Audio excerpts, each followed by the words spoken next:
Okay, this week in Penn State football, Greg Pickel and I are going to talk about undervalued Nittany Lions on the offensive and defensive side.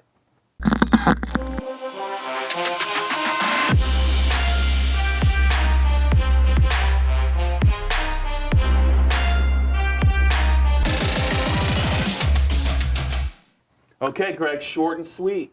Undervalued Penn State players. We're each going to pick one on the offensive and defensive side. Let's alternate.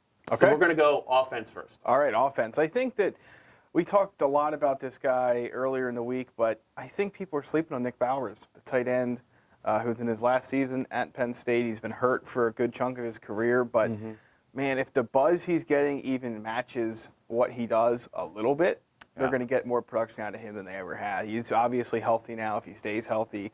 He's a guy that is going to eat into Pat Fryermuth's production, but in a good way. You know, we saw Mike Gesicki during his career at Penn State really, I think, was hurt by the fact that he had to play literally almost every offensive snap. So to get a second guy in that mix, maybe take some work out of Fryermuth, maybe both of them on the field at the same time, I think it could be a big part of Ricky Ronnie's offense this fall. And I think he's a guy Penn State fans should watch for. Yeah, I hope he is. I'm just going to say this time last year, I was hearing a lot about Danny Dalton, and that was just, true.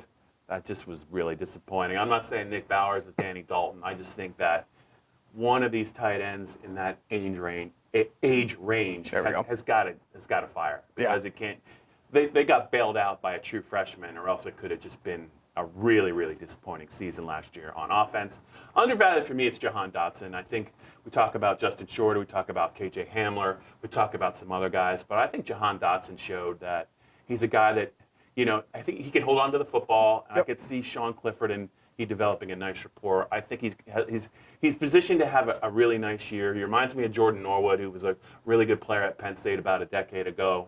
So I'm going to go with him. I was going to go Steven Gonzalez, but I'm going to give a slight edge to Jahan Dotson. Okay. So now let's turn to the defensive side. You go first. Oh, I get to go first twice. Yeah. Nice.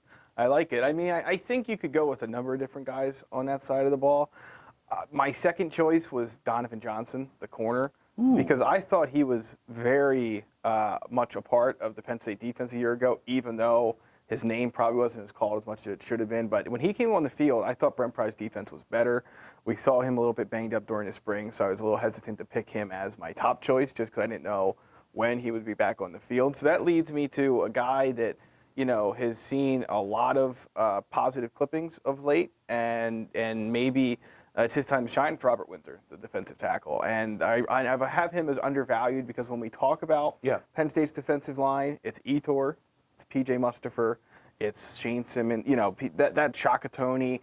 And Windsor's been there and productive for a few years now, and he doesn't get, I don't think, nearly the credit that he should. So I think he's been undervalued this year. I don't think that'll continue into the fall. Yeah, I thought about Mustipher for my undervalued pick, but I'm going to go with Jan Johnson, the middle linebacker.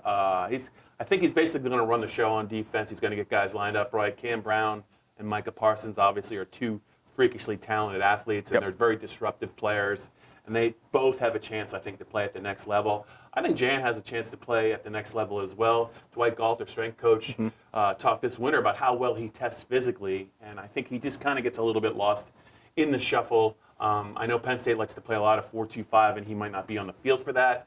But if Penn State is going to get better at stopping the run, they're going to need better play at defensive tackle, and they're going to need Jan Johnson, a fifth-year player and a former walk-on, to take another step forward. I think he can do it. All right. All right, that's it in This Week in Penn State Football.